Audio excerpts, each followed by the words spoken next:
este é o Poder Entrevista. Eu sou Mariana Halbert, editora sênior no Poder 360. E eu sou Matheus Maia, repórter do Poder 360. Entrevistamos agora o ministro do Desenvolvimento e Assistência Social, Família e Combate à Fome no Brasil, Wellington Dias. Nascido em Oeiras, no Piauí, Wellington Dias tem 63 anos. Começou a militar no PT em 1980. Na época, integrou a CUT, a Central Única dos Trabalhadores, e foi presidente da Associação do Pessoal da Caixa Econômica. Wellington Dias foi vereador de Teresina, deputado estadual, deputado federal, senador e governador do Piauí por 4 mandatos. Em 2022, foi eleito senador novamente e em 2023 foi nomeado pelo presidente Luiz Inácio Lula da Silva para o cargo de ministro do Desenvolvimento e Assistência Social. Ministro, seja muito bem-vindo à nossa entrevista e muito obrigado por ter aceitado o nosso convite. Um grande prazer. Eu agradeço também a todos os web espectadores que assistem a esse programa. Essa entrevista está sendo gravada no estúdio do Poder 360, em Brasília, em 14 de abril de 2025. Ministro, e para a gente começar, o Poder 360 publicou um levantamento que mostra que 7 milhões de famílias estão inscritas no Bolsa Família há 10 anos ou mais. Por que quase 35% dos beneficiários estão nessa situação de dependência longa? E quais as políticas públicas que o governo tem desenvolvido para que essas pessoas possam, eventualmente, deixar esse ciclo de pobreza e, assim, sair do programa? Olha, Mariana, primeiro, que boa pauta, viu? Quando, ainda na transição, ali eu tive um diálogo com o presidente Lula, quando ele tinha me convidado para o ministério, e eu mostrava para ele a importância de, no próprio Ministério do Desenvolvimento Social, a gente ter uma área da inclusão socioeconômica. Então, foi criada uma Secretaria Nacional. Então, com o cadastro hoje mais eficiente, a gente está cuidando de um problema histórico, em que você tem uma quantidade significativa de famílias que a pobreza é quase que uma herança que vai ali se perpetuando ao longo do tempo. Como vencer? Claro, saúde, educação, mas também de forma proativa, pelo emprego, pelo empreendedorismo, a gente ultrapassar essa barreira e está dando resultados. Ministro, o que a regulamentação da fiscalização das famílias unipessoais do Bolsa Família vai apresentar? O decreto de março já determina que esse grupo só poderá acessar o programa depois de passar por uma entrevista com o assistente social na casa da pessoa e que ela comprove a situação de vulnerabilidade. O que essa regulamentação trará a mais? O quanto que o governo espera economizar com esse aumento da fiscalização? Olha, nós temos, desde a criação do Bolsa Família, ainda na época do Fome Zero, em 2003, ali já foi fixado a possibilidade de uma situação, que eu diria, excepcional. O normal, o nome já diz, Bolsa Família, é a família. Trabalhar de forma integral aquele conjunto de seres humanos na perspectiva de olhar não apenas do ponto de vista da fome, mas também da superação da pobreza. Já tem moradia, né? Já tem energia onde mora, tem ali uma condição de uma internet, consegue estudar, tem atendimento à saúde, aquilo que o presidente Lula chama da dignidade. Mas tem casos em que o ser humano ele se desliga da família, ou seja, ele tem ali uma situação em que, às vezes, por uma dependência de alguma droga, dependência química, ele vai parar numa situação de rua. Outras vezes, a pessoa é abandonada, não é? E aí, o que fazer? Então, por isso que ficou previsto o unipessoal, mas ele como uma exceção. O normal é este outro. Todos que encontramos, a gente manteve até que a gente pudesse provar que tinha alguma irregularidade. Infelizmente, tinha muitas fraudes, muitas irregularidades, e não só no unipessoal. Pessoas que fraudavam o CPF, fraudavam outros documentos, colocavam ali uma renda falsa, enfim. Agora, com um cadastro moderno, entrou totalmente em vigor em março desse ano, a gente consegue ter um cruzamento de dados que chega a 1,6 petabyte de informações e com isso a gente consegue ter mais segurança. Neste período, para você ter uma ideia, de um lado a gente trouxe milhões de pessoas, 5,3 milhões de pessoas que tinham direito ao benefício e estava passando fome, estava fora, por isso que tiramos 24,4 milhões da fome já em 2023, mas também 4 milhões e 100 foram cancelados por prova, não é, ali robusta, né, de que tinha fraude, tinha alguma irregularidade, e hoje a gente integra a rede federal de fiscalização de benefícios que trabalha com muita eficiência. Mas é possível saber, fazer essa conta de quanto que essa fiscalização que começou em março, com esse cadastro de unipessoais, vai economizar para o governo?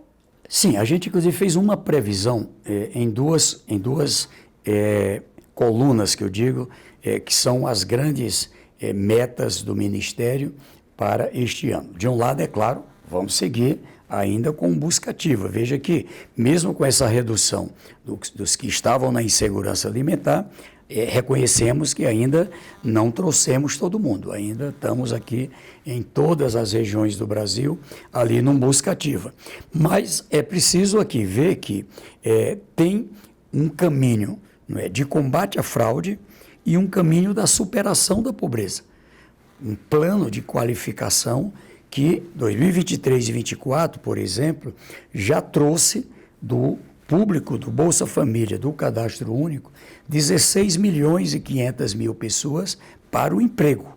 Tá? Então, quando a gente pega as admissões no Cadastro Geral do Emprego, 16,5 milhões, esse povo do Cadastro Único e do Bolsa Família, o que joga por terra que esse povo não quer trabalhar, tá certo? Quando a gente olha, tem ainda muito emprego sazonal, ali o safrista, no comércio, na construção civil, mas é um bom sinal.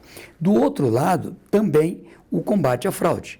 O combate à fraude, ele coloca agora uma rede que tem os tribunais de contas, os conselhos, tem ali a rede de fiscalização com a CGU, com a Polícia Federal, enfim. E nesse trabalho é garantir. Quem tem o direito está assegurado, vai ter o benefício, o Bolsa Família, o BPC, todos os benefícios. Aqui não faltará recursos para isso, não faltarão recursos, mas também, se tem fraude, também não temos tolerância. Neste aspecto, a gente encaminhou uma proposta para o Congresso Nacional, em que já levamos em conta que, por exemplo, quando em novembro do ano passado a gente cancelou um benefício por fraude, ali para aquele ano teve uma economia, novembro e dezembro, mas para este ano são os 12 meses.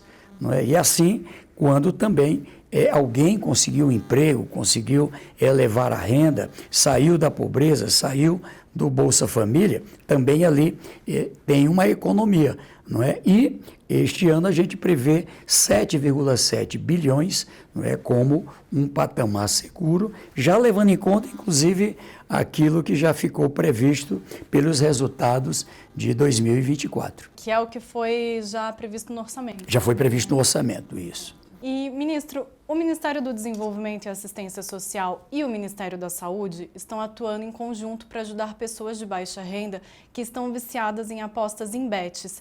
Queria saber como é que isso está acontecendo, como é que se deu essa parceria entre os dois ministérios e também se já é possível apresentar a quantidade de pessoas que estão sendo atendidas, resultados, né, nessa parceria. Olha, no cadastro tem não só as pessoas do Bolsa Família, são 53, 54 milhões de pessoas, ali aproximadamente 20 milhões e meio de benefícios, e também estão ali outras pessoas, estão ali as pessoas com deficiência ou com a idade avançada que não tem previdência e estão no BPC, os rurais, pessoas que estão na área do pescador, porque o cadastro único, a responsabilidade é grande, porque ele é referência para todo o social, para o governo federal, para os estados, para os municípios e para o próprio setor privado. Então, quando alguém quer ali verificar a situação de uma pessoa, ela vai no cadastro e se sente seguro. Nós temos uma rede com 12 mil unidades e equipes em todo o Brasil. São os centros de referência da assistência social, os centros especializados, não é como se fosse ali um hospital que cuida de complexidades mais elevadas, é aquela criança abandonada, aquela situação do idoso, da pessoa com deficiência, da população de rua, o imigrante, o refugiado, enfim. Mas também a gente olha de forma a integrar nossas ações com outros ministérios, principalmente saúde, educação e o trabalho. E a equipe, ao fazer as visitas, ao fazer os contatos, ali detectando que há uma desorganização da família, ela passa a diagnosticar, são psicólogos, assistentes sociais, psicopedagogos, enfim, cadastradores, são equipes assim, do nosso Sistema Único da Assistência Social. E detectando, ali faz um encaminhamento junto com a equipe da saúde, o SUS, e ali é garantido uma condição de um tratamento para a dependência de jogos, assim como a dependência química, assim como outras dependências. Garantir com isso que a gente tenha a segurança de que o dinheiro que ali chega vai para o sustento da família. Medidas foram adotadas, como essa da suspensão do cartão de crédito, né, para a compra. Quando a gente olhou ali, por exemplo, aquele relatório do Banco Central, num primeiro momento, todo mundo ali, puxa vida, mas quando a gente foi olhar com profundidade, na verdade, apenas 3,4% das pessoas com o cartão fizeram uso, não é, para jogos. Então, com essas medidas, agora a gente coíbe ainda mais. O objetivo é garantir o principal. O principal é alimento, para tirar da insegurança alimentar, mas também ter ali um ambiente naquela família, através de educação para adulto, as crianças matriculadas, agora o pé de meia, em que se possa sair, não é, da pobreza. Agora mesmo, o Marcelo Neri, ele é economista da FGV, num estudo que ele divulgou, ele mostra a importância tanto do cuidado com a saúde, como também a educação para a superação da pobreza. Todos os anos, milhares de brasileiros que são do Bolsa Família do Cadastro se formam no nível técnico, se formam no nível superior e saem de forma segura pelo emprego, e empregos bons, não é? São pessoas que estão aqui numa situação de Bolsa Família e agora um médico na família, um engenheiro, um jornalista, uma professora, ou seja, alguém que sai e tem a superação. Quando a gente olha, Mariana e Matheus, por exemplo, o último dado do CAGED, o Cadastro Geral do Emprego, o ano passado, 98,8% das vagas de emprego, do saldo positivo de emprego, o povo do Bolsa Família, do Cadastro Único. Então, esse povo quer trabalhar, quer emprego decente. Não é? Eu faço uma rodada de diálogo com eles, estive agora no Mato Grosso do Sul, recentemente no Maranhão, em vários lugares. E ali onde a gente chega, ministro, a gente quer trabalhar, mas a gente não vai aqui, querer esses empreguinhos aqui, não é? Querem empregos bons. Querem emprego bom, queremos emprego bom. Esse é um desafio, não é? Nós trabalhamos em parceria com o setor empresarial. Por quê? Porque a gente abre o cadastro, faz qualificação. Agora mesmo, eu estava no Maranhão, o Grupo Mateus, que é daquela região, ele já empregaram mais de 2.000 pessoas do Bolsa Família, do Cadastro Único, agora prevendo uma nova expansão e fazendo com ele qualificação. A construção civil, tivemos lá no Ceará, Norte e Nordeste, agora vou em São Paulo, fechar também com o Nacional, parceria para o emprego. Onde tiver um canteiro de obra, qualificação. É o pedreiro, assentador de piso, mas também outras profissões de nível técnico e até de nível superior. Ministro, o senhor já repetiu algumas vezes aqui uma coisa que a gente escuta muito pelas ruas do Brasil, que é que os beneficiários do Bolsa Família, do Cadastro Único, não querem trabalhar porque recebem os benefícios. O governo sempre repete que isso é uma falácia, que isso não acontece, inclusive a maior parte dos empregos são para esse contingente de pessoas que está no Bolsa Família. Eu queria entender qual mensagem que o senhor tem de conscientização, ou que o governo tenta passar para os empresários, que encontram, às vezes, com trabalhadores que não aceitam aquele trabalho, justamente pelo que o senhor falou, às vezes a remuneração não é boa, os benefícios não são bons. O que o senhor tem conversado com os empresários, principalmente os pequenos e microempresários, que são capazes de, né, puxar esse emprego lá na ponta? Olha, como eu disse, imagine, nós temos, vamos dizer aqui, 1.650.000 novos empregos. Ora, se 98,8% desses empregos é o povo do Bolsa Família, do Cadastro Único, então aqui está demonstrado que o problema não é bem esse. Existe problema, sim. Eu quero aqui reconhecer e vou explicar. E vou puxar um dado novo agora. Saiu o CAGED, 531.000 novas vagas este ano, janeiro, fevereiro, não é? Destas, 474.000 é o povo do Bolsa Família, do Cadastro Único. Então, prossegue também com um bom nível de empregabilidade. Qual é um ponto aqui para a gente compreender? Nós alteramos as regras ali em 2023 e nem todo mundo sabe, não é, desse novo regramento. Nem o setor empresarial e outras vezes os que são beneficiários do Bolsa Família. O fato concreto é assim: quando assina a carteira de trabalho, não é motivo para perder o emprego. Garantir que o ato de assinar a carteira é o que a gente quer, nós queremos é o emprego, queremos é que a pessoa possa crescer. Quando alguém sai do Bolsa Família, é porque triplicou a renda, quadruplicou, quintuplicou, ou seja, quem é que não quer melhorar? Então é falso, né? Se alguém da classe média alta quer crescer, imagine e essas pessoas querem crescer. O ponto outro no passado, cortavam o Bolsa Família e ainda entrava numa fila quando perdia o emprego que demorava 1 ano, 2 anos para poder voltar. Isso aqui foi um dos pontos que mais aconteceu ali com o Auxílio Brasil. O que nós fizemos? Agora, de um lado, a gente olha com atenção o emprego sazonal, para dar um exemplo. Eu tive esses dias conversando com o pessoal do agronegócio na região ali centro-oeste, também ali na região nordeste, na região sul, e tem maquinistas, por exemplo, ele trabalha ali 30 dias, recebe 4.000, 6.000 reais. Ora, sai do Bolsa Família. O que a gente fez? Não, peraí, eu vou medir uma média da renda per capita em 12 meses.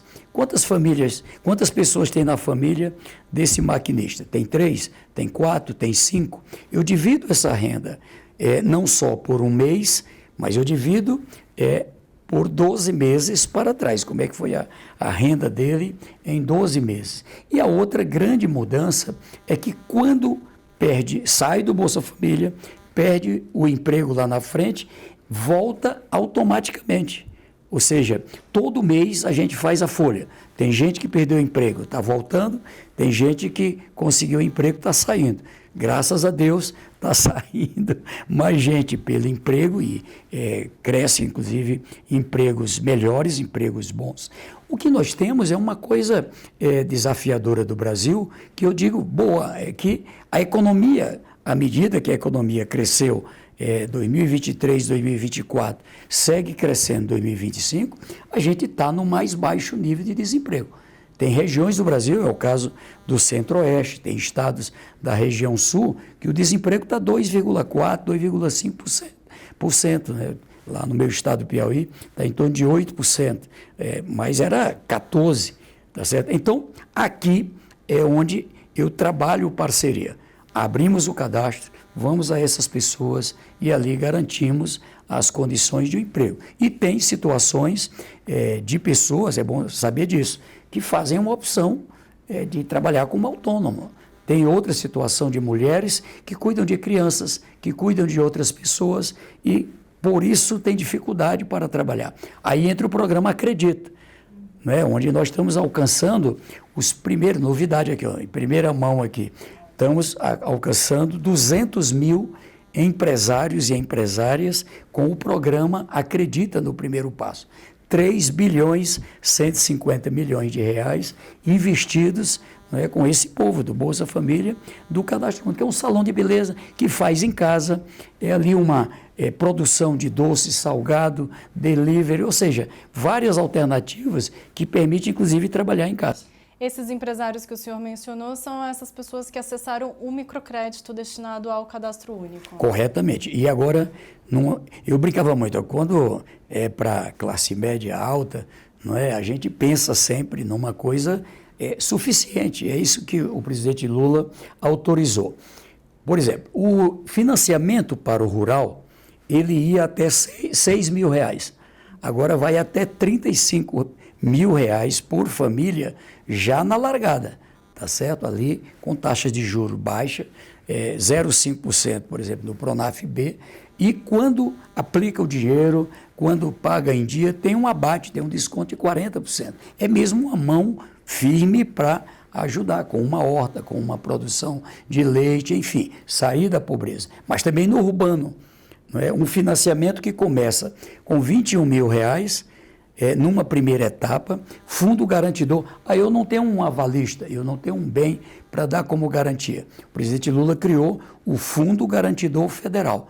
Tem assistência técnica, agora criamos uma assistência para acompanhar a superação da pobreza.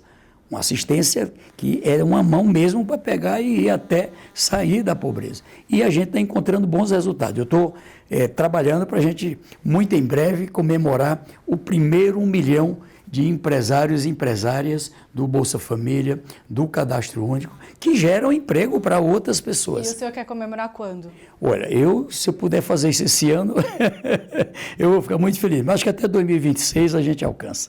Só para a gente, então, fechar resumir esse caso do Acredita, quantas pessoas de baixa renda o Acredita já financiou desde o lançamento? E o senhor disse recentemente que até 2026 quer chegar no primeiro 1 milhão.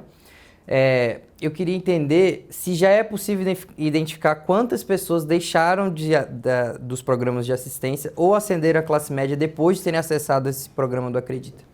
Olha, nós temos um programa que começou em 2023 com o Banco do Nordeste, fizemos uma experiência piloto, aliás é o grande parceiro, ele alcança aí quase 50% da totalidade dos financiamentos, agora entra mais a Caixa Econômica, o Banco do Brasil, e ele tem, como eu disse, 3 níveis, até 21 mil reais é o primeiro passo, até 80 mil reais é o segundo passo, e até 1.200.000 reais, aqui eu integro junto com o Programa do Empreendedorismo, o PRONAMP, lá com o ministro Márcio França, e então nessa linha, capacita para o emprego, capacita para o empreendedorismo, a gente vem colhendo bons resultados. Eu te digo que normalmente ali um ano e meio depois que começa a ter efetividade, porque ele tem que se sentir seguro. A gente, inclusive, mantém o pagamento do Bolsa Família. Quando a renda cresce, tanto no emprego como no empreendedorismo, a gente criou uma regra de proteção, em que ele ganha o do salário, ganha o do negócio e recebe metade do Bolsa Família, exatamente para poder criar um elo de segurança, não é, ali, para não corrermos o risco de entrou e deu errado e voltou, então ele tem que ter uma certa segurança. Mas também, assim como o emprego, quando alguma coisa dá errado no negócio, volta, porque a gente tem mecanismo de medição da renda. É uma segurança para evitar o que também se fala muito, que a pessoa não quer ter um emprego, não quer ter um trabalho, porque não quer sair do cadastro, não quer sair do programa, né? Então é uma forma de a pessoa sair, se eventualmente der errado, conseguir voltar e assim ir pavimentando esse caminho de saída. Correto. Olha, essa semana numa visita aqui mesmo em Brasília, semana passada, eu encontrei-me com uma pessoa que queria contratar e uma outra que estava com medo de ser contratada com carteira assinada e perder benefício. E eu perguntei, qual é o tamanho dessa família? Sou eu, meu marido está desempregado e eu também, eu estou precisando e temos 4 filhos. Tá bom, quanto é que vai ser a renda líquida? Vai ser em torno de 1.200, o salário mínimo, mais os descontos de previdência, etc. E quando a gente divide por essas 6 pessoas, ela fica com R$200 per capita. Então, no seu caso, você vai receber o do salário e vai receber inteiro o Bolsa Família. Se fosse um pouco mais, se a renda fosse R$400 por pessoa, R$500 por pessoa, até R$706 por pessoa, ela receberia do salário e metade do Bolsa Família. Por exemplo, uma família de 5 pessoas, ela sai quando a renda ultrapassa de 3.530. Então, é mesmo um mecanismo, uma forma de ali estimular o emprego. O social, o Bolsa Família, ele é realmente cientificamente comprovado, adequado para não só tirar da fome, mas a pessoa que garante a condição de botar comida na mesa da sua casa, aí ela se sente mais confortável para ir atrás de um emprego, tá certo? E se ela tem essas regras, isso estimula mais ainda e está dando bom resultado. Veja aí, estou falando de 16,5 milhões de brasileiros que passaram a trabalhar em razão das novas regras. E, ministro, o Ministério também tem feito parcerias com igrejas católicas e evangélicas para ajudar a acessar as pessoas que mais precisam, especialmente no interior do país, chegar em comunidades mais afastadas. Qual que é o resultado que isso também essa parceria com as igrejas está dando? E eu queria saber, o governo Lula, principalmente, o presidente, muito se fala que tem muita dificuldade em falar com os evangélicos, principalmente, né? Essa virou até uma questão política na campanha, uma questão até eleitoral. Esse programa é também um exemplo de como fazer essa interlocução com os fiéis, né, tanto católicos quanto evangélicos, e o senhor acha que o presidente deveria explorar mais politicamente essa parceria? O presidente, aí veja só, eu converso muito com ele, eu tive o privilégio de conhecer o presidente Lula, eu ainda era bem jovem, eu tinha lá meus 16, 17 anos, quando nos conhecemos. E quando a gente conversa com ele, assim, na intimidade, ele coloca uma coisa que eu digo, diga isso ao povo. Porque ele diz, primeiro, eu creio em Deus. Eu tenho uma relação com Deus que aprendi com a minha mãe. Agora, não quero, a vida inteira eu evitei, eu não quero nessa fase da vida, tirar proveito de alguém por conta da sua fé, por conta da sua religião, para o eleitoral. Eu acho que não é correto. Mas, por outro lado, o que ele diz, Mariana? Ele diz, agora, eu quero que o meu governo apoie os evangélicos, os católicos, os espíritas, apoie. Eu quero que chegue para cada um deles, tá certo? E é isso que eu faço. Eu sou católico, a minha esposa é evangélica, meus filhos são evangélicos e temos uma boa relação. Veja, o presidente Lula tirou no Piauí 77% dos votos. Então, isso aqui é um sinal que esse problema não é tão forte por lá. Por quê? Porque a gente trabalha de uma forma a integrar essas pessoas. Então, veja, o nosso ministério, imagine, o Brasil é um continente, né? A gente não tem nem noção do tamanho que é o Brasil. Tem pessoas que moram na beira de rio, lá dentro da floresta, lá na favela, em cada lugar, não é? Eu quero contar com o apoio das entidades, das igrejas, que chegam onde o Estado não chega, onde o poder público não chega. Agora mesmo, com a Universidade Fluminense, no Rio de Janeiro, com o Instituto Federal, a gente celebrou parceria com 70 denominações evangélicas. E ali o que é que a gente faz? Qualificação para o emprego, qualificação para os programas. Olha, vocês trabalham com pessoas que estão na fome, já estão cadastrados. Aqui a orientação é essa, fazer o cadastro. Outras que precisam de alimentação e que tal uma cozinha solidária. Outras que precisam do emprego. Vamos qualificar aqui junto com as empresas. Outras que querem um negócio. E a gente apoia para o negócio. Então, são 48 programas que o governo do presidente Lula tem. É o Minha Casa Minha Vida, para quem não tem habitação, pessoas que não têm condição nem de pagar uma parcela. E agora, quando ele está no Bolsa Família, no BPC, no Cadastro Único, ali tem as regras que colocam a entrega da chave e a entrega da quitação da casa, do apartamento, tem tarifa social de energia. Tem pessoas aqui que estão doentes, diabetes, pressão alta, tem que usar remédio todo dia e é caro. Farmácia popular, é gratuito. Tarifa social de energia, o pé de meia, agora, nesse momento aqui da Terra Livre com os indígenas, eu recebi várias comunidades.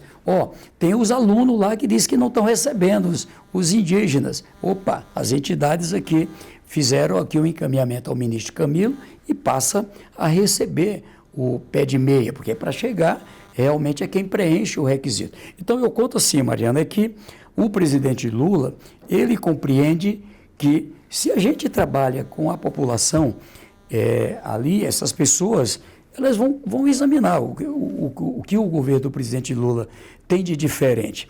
Faz a economia crescer, faz gerar emprego, faz abrir oportunidades e esse lado mais humano, mais humanista.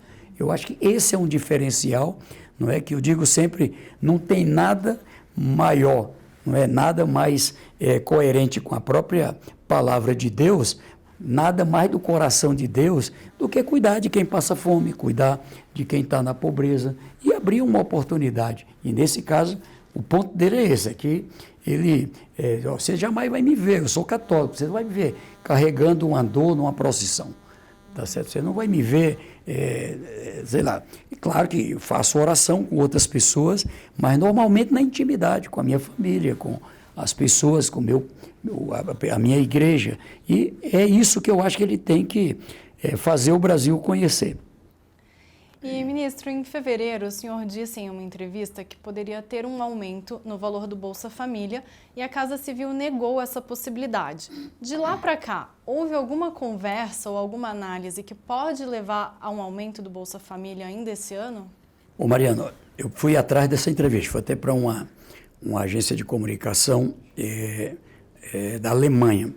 E eles publicaram de forma correta, inclusive tinham gravado e me passaram. O que eu disse foi que, primeiro, que não tinha naquela altura nenhum estudo, era o ano passado, não tinha nenhum estudo sobre isso. O que é que a gente faz? Que é isso que a gente fez agora. O Bolsa Família, ele é um critério científico e agora mais consolidado com a Aliança Global contra a Fome e a Pobreza, da qual o Brasil é presidente e o presidente Lula me indicou para a presidência. Essa aliança já são 174 membros de todo o mundo. O que é que ela diz? A gente tem uma meta que é, com transferência de renda, garantir ali uma condição de a pessoa ultrapassar aquilo que a gente chama de linha da pobreza, a extrema pobreza, mais ou menos $40 per capita. E para superar a pobreza, cerca de $120 per capita. O dólar está flutuando muito, mas a gente leva em conta o poder de compra. Confesso que fiquei um pouco preocupado com a elevação que teve de preço de alimentos. A gente garantiu a isenção de tributos para a cesta de alimentos, exatamente por isso.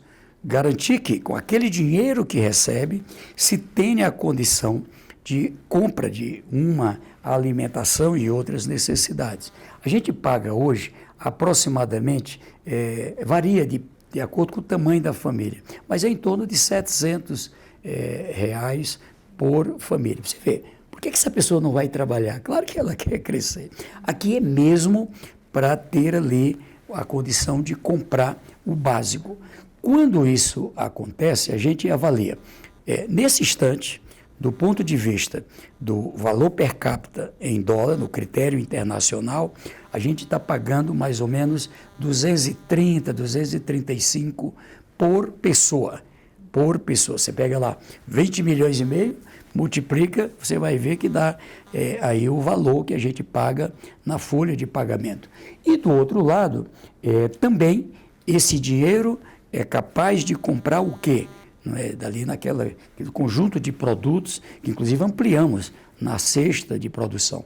A gente teve um reajuste de mais ou menos 28% ali na implementação em 2023 e 2024 do Bolsa Família. Então, a minha visão é que nesse contexto a tendência é manter. Não é? E temos, eu não posso negar, um problema, não é, que é aqui todo um cuidado do ministro Haddad, a ministra Simone, o Rui Costa, né, o presidente Lula, o Geraldo Alckmin, todos nós aqui estamos aqui comprometidos com as metas fiscais. Para quê? Para que a gente tenha o controle da inflação, para que a gente tenha juros baixos, porque quando esses dois aumentam, quando a inflação cresce, quando o juro cresce, são os mais pobres quem pagam caro. Acredita, a gente está financiando, por exemplo, pelo Banco do Nordeste, 8,75% ao ano. Os mais pobres estavam tomando empréstimo a 35%, 55% ao ano. Então, isso era uma perversidade. E agora a gente chega, não, vamos aqui dar uma condição adequada. Ministro, ainda nesse tema, esse tipo, digamos, de discordância entre os integrantes do governo que a gente viu nessa entrevista, nesse caso, já foi criticado pela equipe de comunicação do presidente Lula, que defende que eventuais anúncios sejam previamente combinados para evitar esses ruídos justamente. Isso tem acontecido? Como que está o alinhamento do senhor, da sua equipe do Ministério, com a equipe de comunicação da SECOM, do Sidônio? Olha, tanto com a equipe de comunicação é muito boa, já era com o ministro Paulo Pimenta, agora também com a equipe do nosso querido Sidônio, que, aliás, eu acho que coloca um tom mais adequado para que o Brasil possa acompanhar o que acontece com o Brasil. Eu estou viajando muito, estou já completando a segunda rodada em todo o Brasil, onde eu fui menos 2 vezes. E em cada lugar que a gente chega, é ali a melhoria urbana, calçamento, asfalto, escola nova, creche, energia, estrada, ou seja, tem um Brasil acontecendo e precisa saber. A minha relação também com toda a equipe, não posso deixar de dizer, a gente tem ali momentos de discussões para tomada de decisão em que é natural, nós somos uma equipe de diferentes partidos, diferentes regiões, diferentes histórias, e o que o presidente Lula, vamos dizer, nessa força democrática que ele defende, ele é a própria símbolo da democracia, ele coloca, para todo mundo colocar suas opiniões. E ali a gente, no diálogo, numa orquestra, vai fechando para ter uma posição. Nem todos os projetos que a gente já fez aprovação no Congresso nasceram já redondo, da forma como são hoje. O próprio Bolsa Família tinha muitas propostas, o programa PAA, Programa de Aquisição de Alimento. Aqui, qual é um ponto que às vezes é difícil de compreender? A gente segue a ciência, de verdade. Está dando resultado, tinha 33 milhões e 100 mil na fome, agora eu acho que a gente deve ter alcançado aí algo em torno de 5 milhões, agora em 24 não saiu ainda o resultado, mas só em 23 nós tiramos 24,4 milhões, reduzindo a pobreza ao mais baixo nível da história. A FGV acaba de divulgar, a gente chegando aí à extrema pobreza, que estava em 9%, chegando aí, se aproximando de 4%. A pobreza que chegou a 36,7%, e o mais baixo tinha sido em 2014, com 30,6%, e agora chegando a 25%. Ou seja, é por isso que o Brasil é respeitado no mundo. A gente fez novamente, nesse Lula 3, uma nova marca histórica em redução da fome num prazo muito curto, Eu estou animado que 2023, 2024, 2025, se não no máximo em 26, a gente completa a condição do Brasil fora do mapa da fome de novo, não é? Então, isso é algo. E o mais importante, Matheus e Mariana, é que, junto com o tirar da fome e da pobreza, ajudando a crescer a classe média. A classe média brasileira, que vinha despencando, voltou a crescer. Por isso a preocupação e o nosso apoio ali a isenção de tributos para quem ganha até 5 mil, uma professora, é um técnico, é uma pessoa ali que trabalha no rural, que trabalha como técnico em administração, e ganha ali 4, 5, 6 mil e pagando um juro, pagando, aliás, um imposto, não é, que outras pessoas, não é, com renda de 50 mil por mês não estavam pagando. Então, eu acho que foi correta a estratégia para que a gente alcançasse um país mais justo. E olha só, o Brasil é hoje, com o índice Gini já de 23, e melhor ainda será em 24, um dos mais baixos indicadores de desigualdade. Um país desigual, como é conhecido o Brasil, ele também reduz desigualdade. Cresce a renda de todas as pessoas, cresceu em torno de 7,1%, mas quando a gente pega os 10% mais ricos, eles cresceram 6%. Quando a gente pega os 50% mais pobres, cresceu 10,5%. Então, quando a gente pega os 5% mais pobres, cresce 30%. Então, esse caminho de um país que olha para todos os brasileiros, mas olha com atenção especial a quem mais precisa, ela é inclusive uma integração do social com o econômico. Aquela pessoa que precisava de dinheiro dos impostos para pagar o seu Bolsa Família, agora está empregada, agora está trabalhando. Muitas estão na classe média, indo para a classe alta, e ali já passa a pagar tributo para poder sustentar outros que não chegaram. Então, eu acredito num país que vai ano a ano, não é, melhorando. Esse ano vai crescer. Eu estou mais otimista do que o governo. Eu vi a previsão de 2,5%, eu acho que a gente vai crescer acima de 3% novamente. Tá certo? Por quê? Porque a massa de renda com a qual entramos em 2025, não é, mais um conjunto de investimentos públicos e principalmente investimentos privados.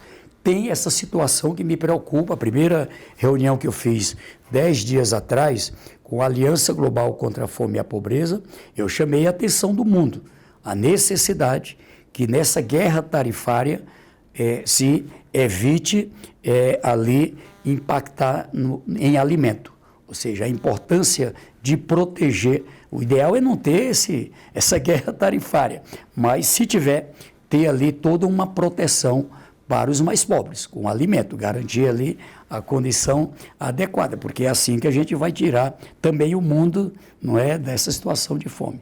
E falando da Aliança Global, né, o senhor já até mencionou que foi eleito presidente do Conselho de Campeões da Aliança Global contra a Fome e a Pobreza, mas a FAO, que é uma organização da ONU para a Alimentação e Agricultura, já desenvolvia programas semelhantes ao que a Aliança se propõe a fazer agora, né? Como é que a Aliança está sendo diferente da FAO nesse sentido?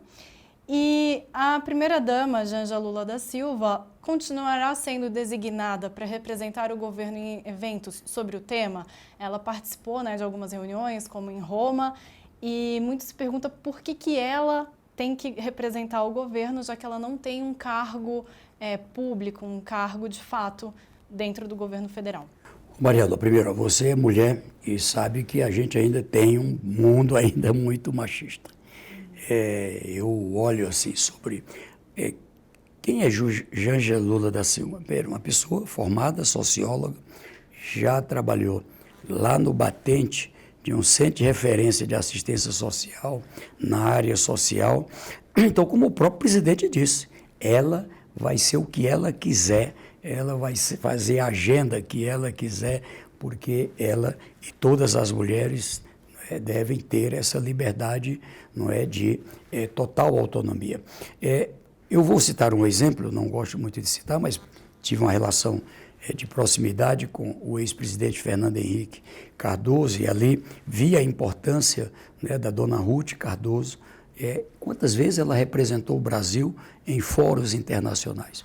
A primeira-dama do Brasil, a primeira-dama dona Janja, por exemplo, ela foi convidada pelo FIDA, foi convidada por conta de toda a experiência e conhecimento dela. Fez a abertura de um evento internacional numa temática que ela, inclusive, domina e, aliás, aplaudida ali com as posições que levou ali para aquele fórum. E eu tive o privilégio de tê-la no dia da minha eleição, lá num fórum, né, por unanimidade, 174 membros, tem lá um conselho com 50 membros, são países do mundo, blocos de países da América Latina e do Caribe, países da América do Norte, da União Europeia, da União Africana, dos países árabes, dos países asiáticos, enfim, num mundo conturbado, e ter uma eleição por unanimidade. Ali na copresidência Brasil e a Espanha, né, e trabalhamos ali em sintonia com outros 6 vice-presidências, uma de cada dessas regiões. Então, eu lhe digo assim, do ponto de vista desse trabalho da aliança, a FAO, sim, tinha uma experiência. E ela chegou a dar algum resultado. Mas há um fato concreto. O mundo aprovou, em 2015, os Objetivos do Desenvolvimento Sustentável. A ideia é que, neste século, nós teríamos compromissos para, neste milênio, vencer um conjunto de desafios que não conseguimos resolver até o século passado. O primeiro e o segundo é a erradicação da pobreza e o fome zero. E o mundo fracassou nos dois. E não foi só por causa da pandemia. Já entre 2015, 16, 18, já vinha ali dando sinais de crescimento da fome e crescimento da pobreza. O presidente Lula colocou uma coisa nova. Ele disse, olha, quem superou a fome e a pobreza foi ajudado, foi ajudado. Então, os países mais desenvolvidos, porque no G20, ali são os 20, 21 países que respondem por 80% da economia do mundo. Entendeu? Se os países mais ricos não ajudarem os países em desenvolvimento, não vamos alcançar esse objetivo. E mais, vai crescer problema dos ricos também. Não tem solução para o processo migratório desordenado se não resolver a fome e a pobreza onde as pessoas vivem. Então, o Brasil tinha um impacto com a população do Nordeste, que saía do Nordeste para São Paulo, Brasília, para outros lugares. Quando o Nordeste passou a superar a fome e a pobreza, olha só o resultado. O meu estado hoje recebe mais gente de outros estados do que o que sai do Piauí, para citar um exemplo. É a mesma coisa no mundo, Mariana e Matheus. Então, o que a gente está trabalhando de um lado, com quem aceitar ser membro da aliança, vai ter que aceitar trabalhar com projetos que já foram testados e cientificamente dão um resultado.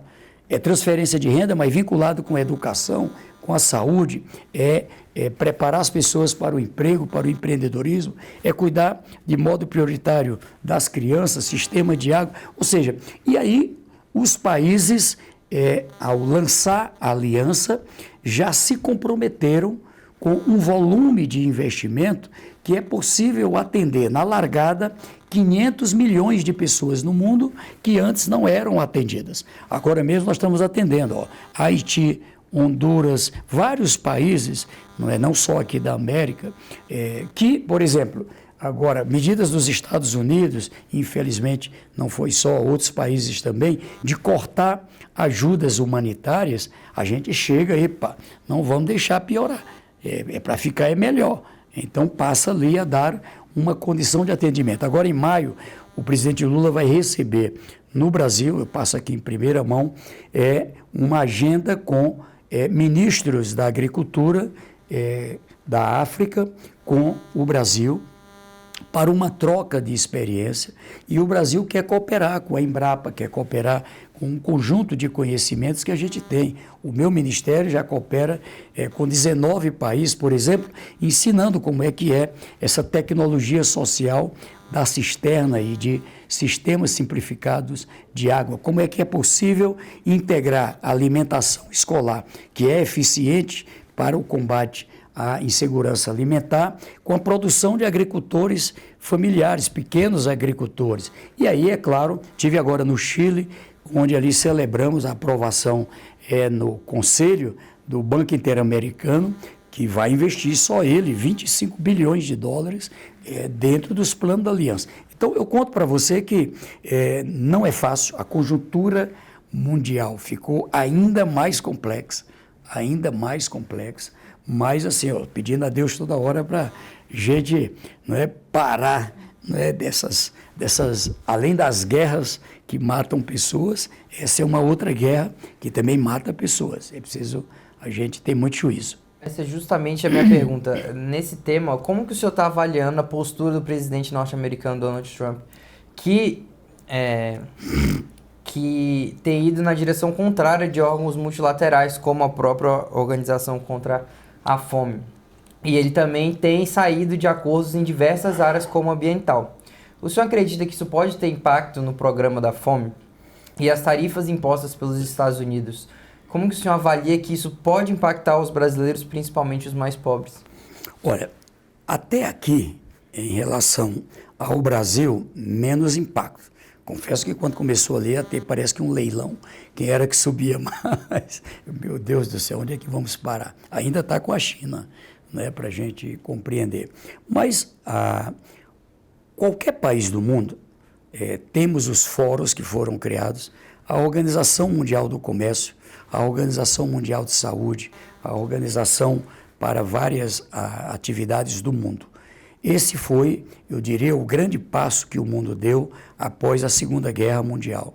E desmantelar isso, um país poder sozinho, querer tomar medidas, sem olhar todos os acordos, os entendimentos que foram feitos ao longo da história, eu não sei como é que isso pode dar certo. Por isso mesmo é que o Brasil tem dialogado de forma madura, tanto com o governo americano, com os outros blocos, no sentido de que a gente pode até melhorar o que a gente já criou, mas a gente não pode desmantelar, sem ter uma alternativa. Nenhum país consegue viver mais isoladamente. Veja as medidas dos computadores, dos smartphones. Por que voltou atrás? Porque no outro dia da medida, as fábricas disseram, vamos parar tudo aqui. Porque tal peça é feita em tal país, tal peça é feita em tal país. Então, eram os americanos os maiores prejudicados. Então, eu conto, que quero que o mundo possa ir na direção que vai o Brasil. Vamos ter que sentar à mesa. Tem problema? Senta e busca resolver. Olha o exemplo, o acordo Brasil-União Europeia. Há quanto tempo vinha ali? E a gente tentando fazer. O acordo do Mercosul, mas a Argentina tem uma outra posição. Mas é na mesa de negociação que se encontra aqui uma alternativa. O que tiver para melhorar, todo mundo tem bom senso e ali melhora.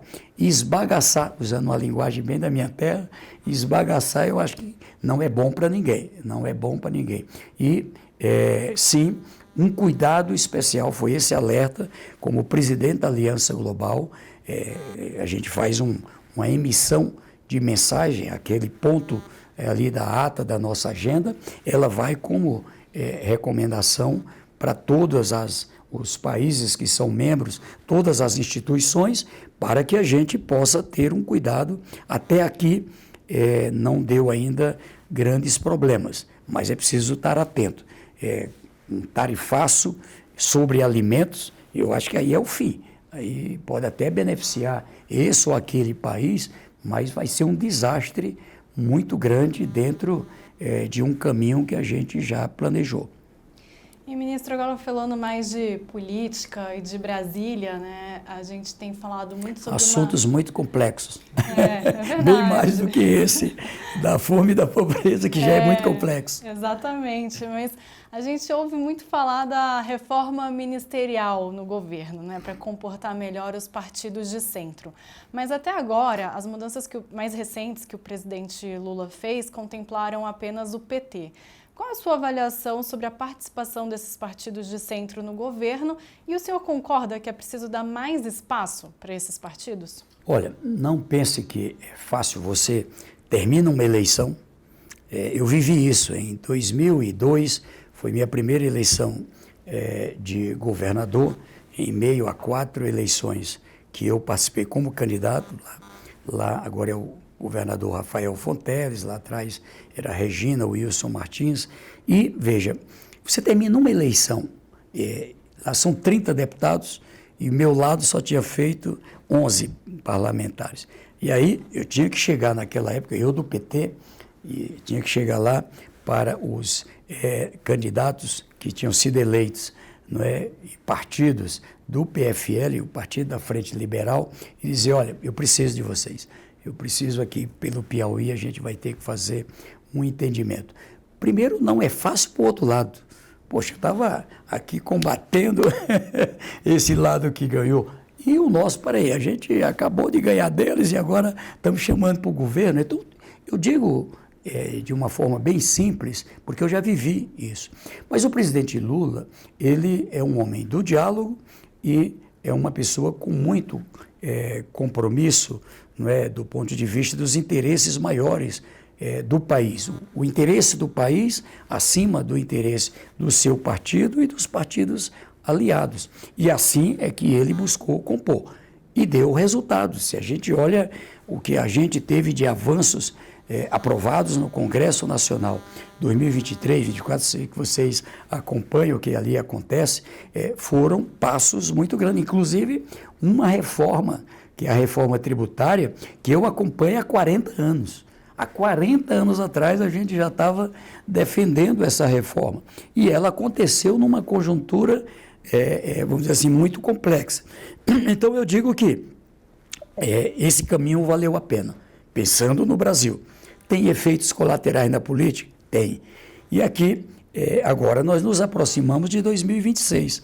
E olhando para 2026, o cenário ainda é muito tenso. A eleição de 22, ela foi uma eleição muito polarizada, dividindo o Brasil, talvez como poucas vezes na história, ou talvez nunca na história. A tensão prossegue, e não só dentro do executivo, mas também na relação com os legislativos. Mas o presidente, ele tem uma coisa extraordinária.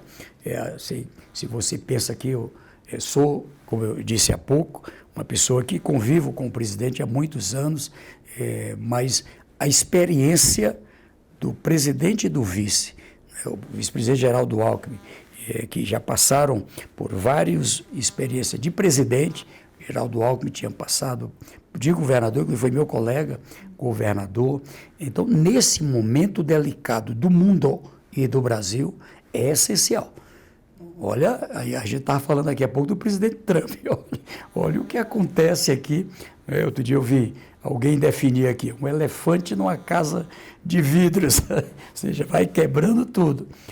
Então, eu coloco isso para lhe dizer, vai ter agora reforma. Desde que eu assumi ali, eu ouço sobre reforma. E o que eu ouço do presidente era medidas pontuais, tá? Ele é o presidente, ele é quem toma essas decisões.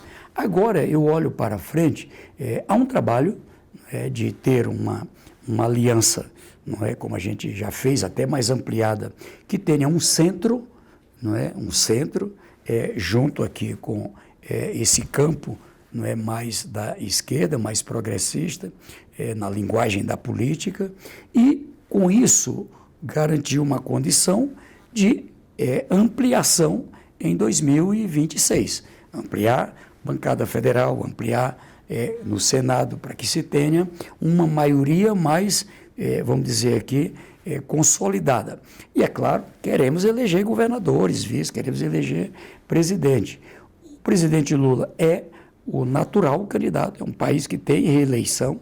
Eu acho que o problema é porque ninguém pode obrigá-lo a ser candidato, é uma decisão dele, não é? Mas é o nome melhor posicionado. Eu olho todas as pesquisas, não é? Teve um período que realmente ali o PIX, preço de alimento, é preciso reconhecer, e a verdade é essa, ali teve impacto. Mas no momento em que se teve a tomada de decisões, não vai ter mais essa medida do PIX. Agora a alimentação tem aqui um conjunto de medidas sendo tomadas. O presidente melhorou, ele parou não só de cair, estabilizou, mas vou melhorar. Essa última Datafolha, ele tem uma melhora de 8 pontos percentuais, tanto ampliando os que aprovam como reduzindo os que desaprovam. E lhe digo assim, quando olha a comparação, o presidente Lula com o ex-presidente Jair Bolsonaro, ele ganhou com 2 milhões e hoje ganharia com 6 milhões. Quando olha o presidente com Tarcísio, com governador Tarcísio, governador Ratinho, foram meus colegas, aí eu fico chamando também pelo nome o governador Caiado, a própria Michele, o próprio filho do Bolsonaro. Quando a gente olha o Gustavo Lima, a diferença vai maior, 9 milhões a 15 milhões de votos de maioria. Então, nenhum campo político pode desprezar, um líder com essa envergadura. E, assim, eu acho que toda a preocupação é como é que a gente caminha vamos dizer assim, nesse fogo crescente da disputa política até as eleições de 26, numa perspectiva de maturidade para aquelas pautas que são importantes para o Brasil. Exatamente. Mas eu defendo, eu digo que para a conjuntura brasileira, a gente deve construir um caminho aqui que tenha uma parte desse bloco mais ao centro, Aí aqui tem uma denominação centrão, que tem outras coisas no meio, tá certo? Mas, assim, os partidos que defendem democracia, que defendem um país com condição, cuja meta seja o desenvolvimento econômico, mas também desenvolvimento social, um país que tenha um elo de diálogo, de integração com o mundo, um país que não quer ter problema nem nas suas fronteiras e nem alhures, e nem distante. A gente quer paz, a gente quer garantir as condições de um mundo melhor. Ministro, uma pergunta bem direta para a gente encerrar esse assunto reforma ministerial. O presidente Lula já disse ao senhor pessoalmente que o senhor vai ficar no cargo de ministro do Desenvolvimento Social até o fim de 2026? Olha, outro dia estava bem quente, esse tema, e aí eu fui para ele, vá trabalhar. Ele disse uma coisa engraçada. Esse ministério, se eu pudesse, eu me nomeava para ele. Então você está aí porque eu escolhi você para estar aí. Sei que tem muitas pessoas bem mais preparadas do que eu, tá certo? Neste caso apenas eu chamo a atenção que do que eu conheço o presidente Lula, uma área como essa, ela não entraria em negociação apenas por um arranjo político. Ela é de verdade o coração, do presidente, o coração do governo dele. Então, a minha eventual saída, quando isso lá atrás até estava mais forte, eu dizia, vai ser alguém melhor do que eu, então zero problema. E te digo assim, o presidente tem, na última agenda que ele fez com todos os ministros, ele fez questão de realçar isso. Olha, eu quero todo mundo trabalhando, esse ano é o ano das entregas, esse ano é o ano que nós temos que apresentar resultados. Sei que é difícil as pessoas entenderem, às vezes parece que é só do debate político e não é. A situação brasileira muito delicada, um endividamento que não melhorou, alto, um endividamento muito elevado, por isso todo esse sacrifício para poder se pagar. Pagamos no ano passado 950 bilhões de reais aproximadamente de juros e serviço da dívida. Isso está lá no balanço de 2024. Temos que ter ali uma condição de um equilíbrio fiscal, a receita ser maior do que a despesa. É a primeira vez, não é, nos últimos anos, 14 bilhões de superávit. Sim, mas isso aqui era um buraco do tamanho do mundo. Então, a tarefa do ministro Haddad não é fácil, e todos nós temos que colaborar. Mas, além disso, nós queremos que, a cada ano, possamos comemorar um país melhor do que o ano anterior. Aquela estrada estava esburacada, agora não está mais. Aquele lugar que não tinha energia elétrica, agora tem. Ali não tinha internet, agora tem. Ali agora não tinha uma creche, agora tem. Tem uma escola, tem um Instituto Federal, tem um CRAS, tem um CREAS, tem, enfim, uma condição de atender as pessoas. Tinha 33 milhões na fome, agora já estamos aí a uma redução que é a maior da história, em 85%. Tinha uma pobreza muito elevada, uma extrema pobreza elevada, e reduziu. Então, eu acho que, assim, se a gente coloca para a racionalidade, não é, sem essa emoção, não é, eu lembro sempre do futebol, né, ali quando vai jogar Vasco e Flamengo, ali tem uma hora que perde, não é, dá uma canelada nele, você perde. Então a política também, infelizmente, ela tem hora que sai do racional, mas olhando para o racional, qualquer área que você comparar, esse momento de 2025 com o que era ali 2021, 2022, o Brasil está melhor. É isso que me enche de energia para todo dia estar no batente, trabalhando e trabalhando muito. E sou grato por uma equipe muito competente, ninguém faz nada só, dedicada no Brasil inteiro, em cada município, em cada estado, o Sistema Único da Assistência Social, o Sistema de Segurança Alimentar. Eu também presido a CAISAN, que são 24 colegas ministros ali também, para poder dar conta de uma série de medidas. Vamos agora presidir mais ainda a CELAC, né? Essa conferência que a gente vai ter em setembro, dos países da América Latina e do Caribe. Ou seja, eu, quando fui eleito senador lá pelo meu Piauí, né, achava que ia ficar mais dedicado a esse mandato. Pois é, eu tenho que cuidar do mandato de senador e mais todas essas missões. Mas, assim, graças a Deus, tenho tido, assim, muitas bênçãos e caminhado aí para bons resultados também. Ministro, caminhando já para o final da nossa entrevista, a gente não pode deixar de perguntar sobre um assunto que vai ser um tema dos principais já no pleito de 2026. Então, eu me faço questão de perguntar para o senhor se o senhor concorda que a Câmara deve mexer, deve amenizar, deve se debruçar sobre o tema dos manifestantes do 8 de janeiro. O que o senhor acha sobre o projeto de lei da anistia e se o STF deve abrandar as penas para as pessoas que estão presas, que já foram condenadas? Vamos tentar imaginar o que acontece, por exemplo, em ditaduras, né, comparado com a democracia. Por que eu sou contra a ditadura?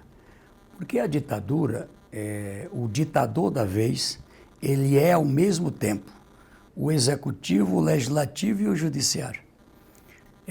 Imagine, uma pessoa sozinha ter esse poder.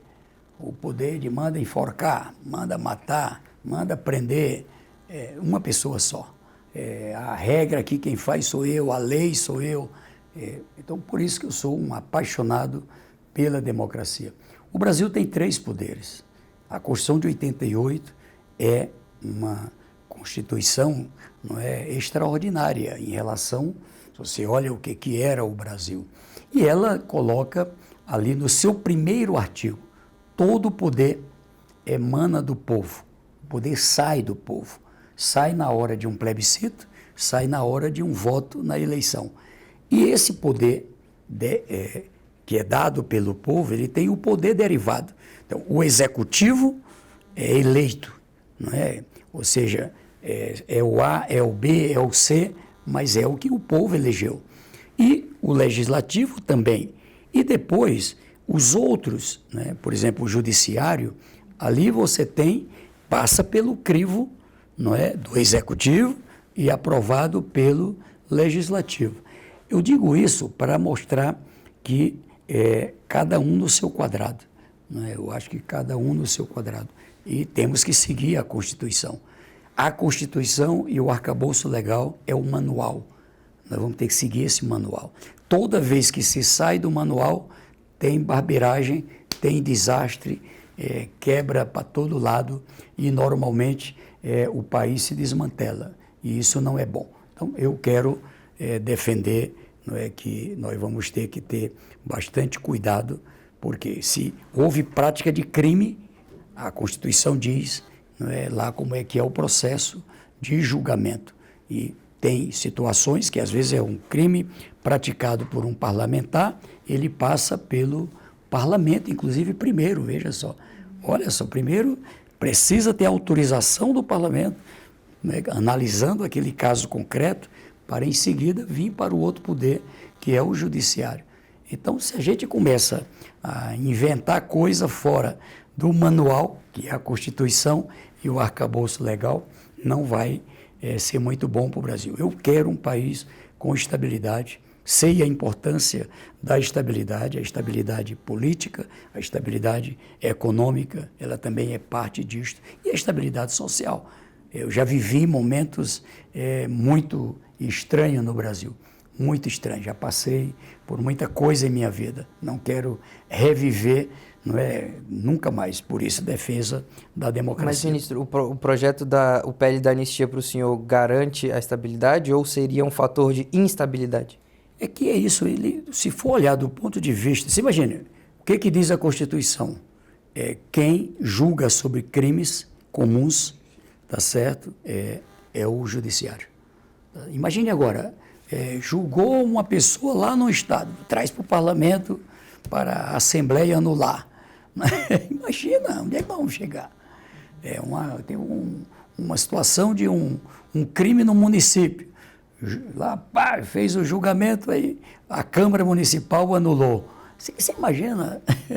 Então, eu só digo assim, é a lei. Tá? Doa quem doer a lei, a Constituição e a lei. Se a gente quer algo diferente, é alterar a Constituição e a lei. E, ministro, falando de uma outra eleição também que está movimentando os bastidores aqui em Brasília e está se tornando quase uma eleição nacional, o PT vai eleger um novo presidente em julho. E desde o ano passado, aliados do presidente Lula dizem que ele apoia o ex-prefeito de Araraquara, o Eldinho Silva. Mas há uma insatisfação nos grupos majoritários do partido e outras candidaturas foram lançadas, como a do deputado Rui Falcão e a do prefeito de Maricá, Washington Quaquá. O que essa disputa interna revela sobre o PT? O senhor acha que ela pode respingar no governo? E quem que o senhor apoia? Olha, embora tenha colocado aqui eu, na verdade, comecei a militar no PT em 1980, no ano da criação. Aliás, em 78, 79, eu já participava dos debates lá no meu Piauí, enfim, dessa construção. Na verdade, a maior engenharia política, não é, da América e, eu diria, um dos partidos, vamos dizer assim, mais fortes no mundo. O que eu te digo é simples. O PT continua o mesmo PT. Tá? Durante todos esses anos, foram muitos raros os entendimentos para a gente chegar a um nome só. Digo, porém, que eu, Wellington Dias, o que eu puder fazer, não é, em diálogo com outros, para a gente, neste momento do Brasil, ter um entendimento, eu farei. Eu quero estar dialogando para a gente chegar lá no dia, né, da eleição. Lembrar que é uma eleição num partido que agora chega a 3 milhões de filiados, 3 milhões de filiados, e elege o presidente do partido lá no município, no estado e nacional. Se a gente puder ter a eleição, principalmente do presidente nacional do Partido dos Trabalhadores, por entendimento, eu vou comemorar. E daqui até lá, vou estar dialogando com todos os pré-candidatos para que a gente tenha um entendimento. Quem que o senhor apoia nessa disputa? Como eu aqui ainda estou numa linha de buscar o entendimento, claro, chega um momento, não tem acordo, precisa as partes quererem assinar, vai para o voto. Entendi. E, ministro, também, né, ainda nesse tema da eleição, agora falando de novo da eleição de 2026, o senhor e muita gente do PT diz que o presidente Lula é o candidato e outros nomes são citados caso ele eventualmente ele decida não concorrer à reeleição. Mas eu queria saber do senhor, quem que o senhor avalia que é o candidato mais forte na direita? Uau! Eu aprendi desde minha primeira eleição a uma dura realidade. A gente já não tem muito controle do nosso lado. Imagine fazer ali qualquer menção, enfim, ao outro lado. O que eu sei é que, nesse instante, são muitos os que se colocam como pré-candidato. Que bom a democracia. Qualquer brasileiro filiado a um partido, cumprindo tais regras que não são tão complexas, pode ser candidato. E do nosso campo, é o que eu te digo, o plano A, B, C, D, enfim, é o atual presidente Lula. Acho que não só por uma situação de, vamos dizer assim, de direito, mas porque é o melhor candidato. É o melhor candidato, o candidato que desponta, não é, em primeiro lugar em todas as colocações. E acho que vai melhorar mais ainda. 25, 26, a gente viveu duros momentos ali nessa reconstrução, ela não é um jogo de palavras, como eu disse, foi ali realmente muito duro. Problema, se o presidente não quiser ser candidato, aí nós vamos ter aí que ter aí muita queima de neurônio, tá certo? Porque é o direito dele. Ele já não tinha a obrigação, depois de tudo que ele viveu, um homem extraordinário, a ter aceitado em tudo que ele viveu, ser candidato ali em 22, enfrentar o que ele enfrentou. Bom, graças a Deus foi eleito e agora tem o direito à reeleição. Eu brinco muito, eleição tem que respeitar sua excelência, o povo. Agora, de forma pragmática, eleição difícil foi aquela de 22. Ali foi uma eleição dificílima. Não é que a outra não seja desafiadora, também. A gente não pode ter nada de sapato alto, nada de já ganhou. Aqui muita humildade e olho no olho em cada canto do Brasil, com sua excelência o povo. O que o senhor acha que faria o presidente Lula não disputar a eleição em 26? E caso ele não dispute, quem que o senhor acha que desponta aí? Muita gente fala do Haddad, do Camilo.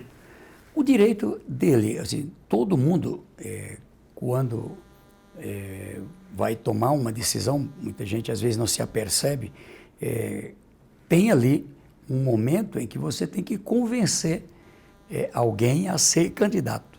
Nesse instante, no Brasil todo, quem que vai ser candidato a federal, a estadual, a governador, a vice, enfim. E às vezes você tem nomes de muita qualidade, muita chance, muita possibilidade, que não aceita, por razões diversas, tá certo? E ali não tem, principalmente, um líder como o presidente Lula, a gente tem que dar a ele o direito, né? Eu peço toda hora lá que seja favorável, que ele possa aceitar no momento certo a ser nosso pré-candidato e candidato. E chega ao final esta edição do Poder Entrevista. Em nome do jornal digital Poder 360, agradeço ao ministro Wellington Dias por esta entrevista. Obrigado, eu que agradeço aí, muitas bênçãos de Deus. Agradeço também a todos os web espectadores que assistiram esse programa e para ficar sempre bem informado, inscreva-se no canal do Poder 360 no YouTube, ative as notificações e não perca nenhuma informação relevante. Muito obrigado e até a próxima.